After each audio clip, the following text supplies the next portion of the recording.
సాధారణ వ్యక్తిలా నిత్యం ప్రజలతో మమేకమవుతూ కనిపించే మంత్రి నిమ్మల రామానాయుడు రొయ్య రైతు అవతారం ఎత్తారు.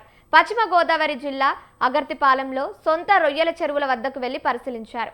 ఆక్వా రైతులతో కలిసి మేతను కలపడం, చెరువులో దిగి ఫీడ్ వెదజల్లడం, రొయ్యలు పట్టడం వంటి పనులు చేశారు. రొయ్యల పెంపకంలో పాటించాల్సిన మెలకువలను చర్చించి నిర్వహణకు సంబంధించిన సూచనలు చేశారు.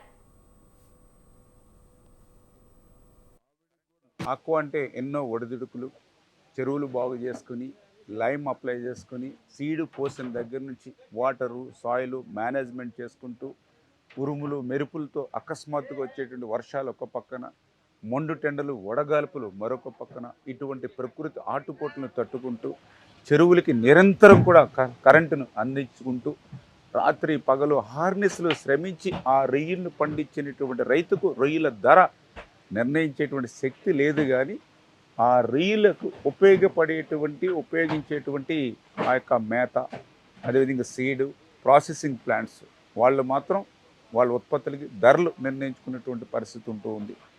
దయవుంచి ఈవేళ అందరూ కూడా గమనించాలి, ఆక్వా బాగుంటేనే మనందరం కూడా బాగుంటాం. ఈవేళ ఈ దేశానికి అత్యంత విదేశీ మార్క ద్రవ్యం అందించేదే ఈవేళ ఆక్వా.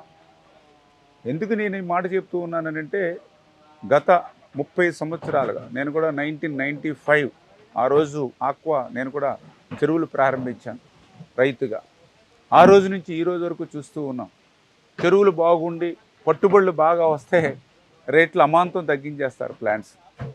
అదే పట్టుబడులు లేవు, చెరువుల్లో సరుకు లేదు అనుకుంటే రేట్లు కొంత పెంచి మళ్ళీ రైతులకు ఆశ కల్పిస్తారు. అదేవిధంగా ఫీడ్ కంపెనీలు వాళ్ళకి లాభాలు బాగా వస్తే ₹1 తగ్గిస్తారు. లాభాలు రాక నష్టం కనిపిస్తే అమాంతంగా 10-15 రూపాయలు పెంచేసేటువంటి పరిస్థితి. ఆక్వా అంటే ఎన్నో ఒడిదుడుకు